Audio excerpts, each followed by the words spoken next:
Alright, what is going on, guys? It is Ricen back at it again with another video, and I'm really excited to be bringing you guys this video because it really signifies a beginning of something. And what that thing is my channel's coverage of Battlefield 1. Yes, you heard that right. The Ricen YouTube channel is going to start covering Battlefield 1 in depth and on a regular basis. So definitely subscribe and stay tuned for that. You know, that's going to be really exciting. But here we are kicking it off with just kind of a general synopsis of what we should expect in the next installment of the Battlefield franchise.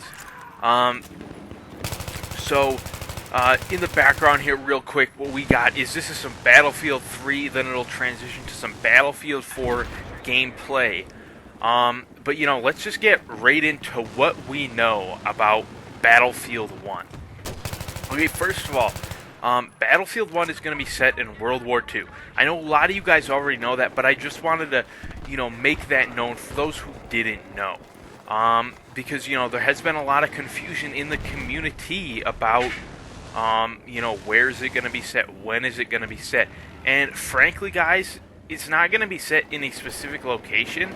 It's going to be set all around the world because World War I truly was a war on a global scale. And it's going to be really exciting to see that brought to life in a Battlefield game.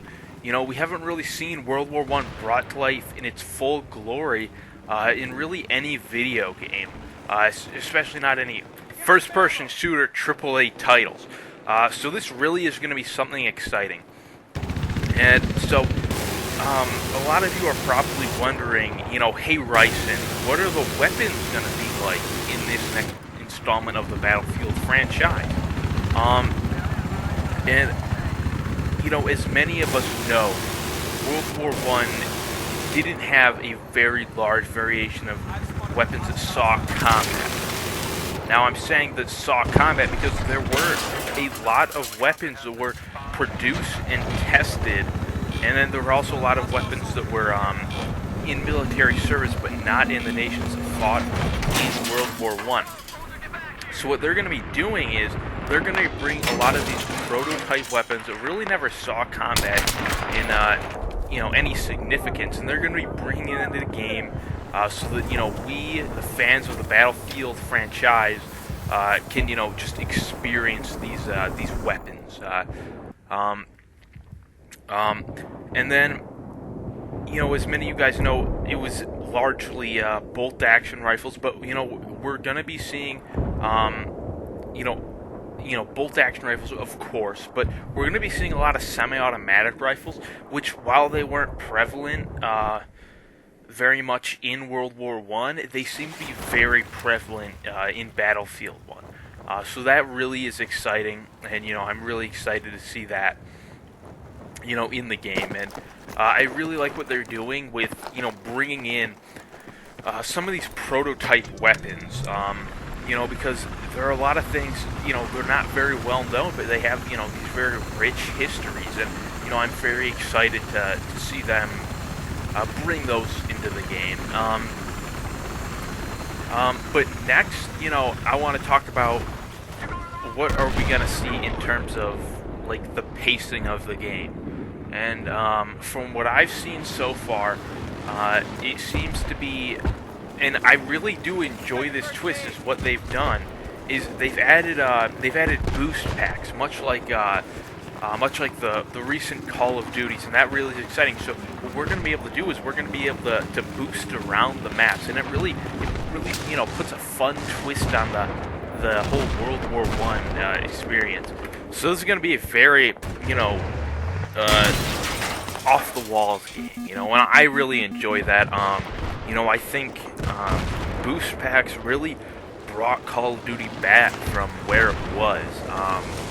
You know, after Modern Warfare 3, they were really falling off. Then, you know, Black Ops 2 came out, and, you know, they started doing better. But then we saw Ghosts, and that hurt them. That was a bad game. And And then they had Infinite Warfare, and they introduced boost packs, and we really saw an increase of, just the fans just loving the game. And I think it was wholly due to the boost packs, and boost packs really improve any game.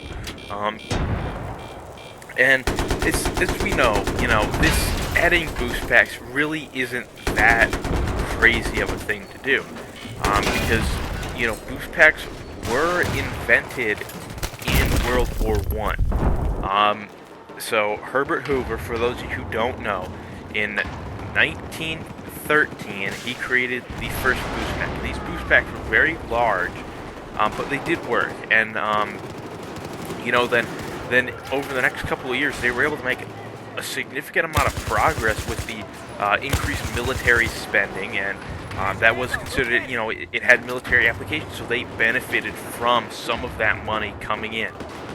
So what they were able to do is they were able to put a lot of that money into the development of making these boost packs smaller, and by the end of the war, Herbert Hoover was, he did have a pretty viable boost pack, and no games have really shown that.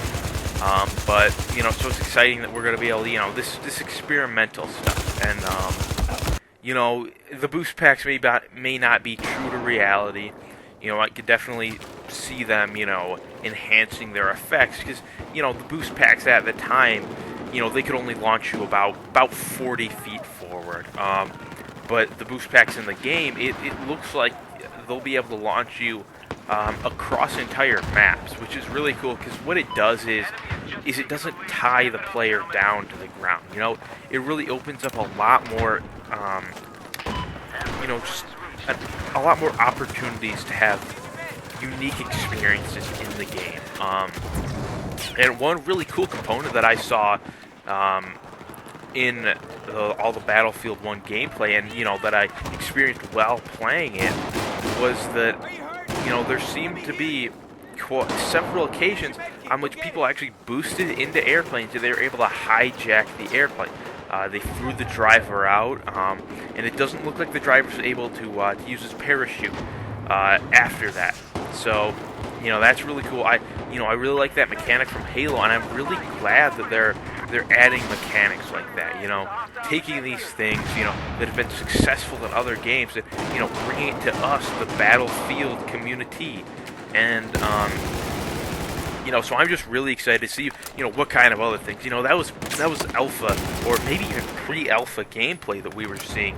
So, there's definitely going to be a lot of new things. I've heard rumors about them adding direct energy weapons, like we've seen them adding in Call of Duty Infinite Warfare. No, I'm sorry. Yeah, we'll have energy weapons, though, which is really exciting.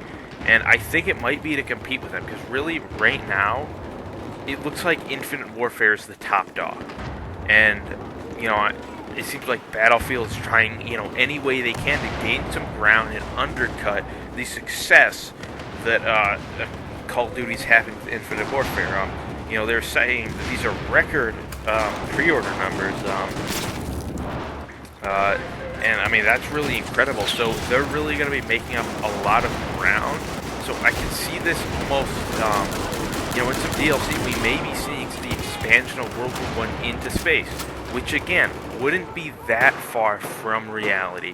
We do know that World War I was fought, on a global scale, but also on a scale around the Earth. There were several major battles that occurred on asteroids and such, and I think it's going to be really exciting to see those battles realized in a AAA first-person shooter. And for example, the Battle of Herbert's Rock, that was probably the one that most exemplified what the kind of beta boost packs could do. And Herbert Hoover, of course, he had made his manufacturing and development facilities on this asteroid, and the Germans, they sent some of their rocket ships up there from their moon base, and they attacked Herbert's rock, and they tried to cripple his manufacturing facilities so they wouldn't be able to manufacture boost packs. But and of course, in that battle, as I think we all know, the British had a distinct advantage, with the boost packs. They were able to dispatch of the Germans easily, and then they were able to, attack their moon base directly. But yeah, I think it's going to be really cool to see some of these battles realized. I'm really hoping that's what the DLC will focus on, is bringing these battles to life that, we haven't seen before. Because, not many games, especially now, are you able to reenact famous battles, we had some of that in the older Call of Duties and, the older Battlefields. But I think it's going to be a really great thing to be able to play these battles in a new game, and with all the modern technologies and components, and especially for World War I, because we haven't seen a lot of these things before, and it's really something special. So I'm really excited for this game. I've played it a couple times, and I've really enjoyed it, and I think you guys are going to enjoy it as well. So just to close this video off, guys, stay tuned. Be sure to subscribe, like this video, and comment. Tell me what you think.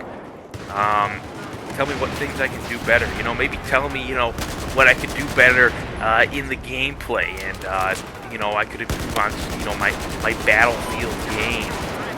But anyway, thank you guys for watching. It's been a pleasure presenting this video to you. It's just been a blast, guys. But yeah, be sure to subscribe. We're gonna have a lot of videos in the coming future. So there's big things coming. I'll just leave it at that. So, thank you guys. Ricen out.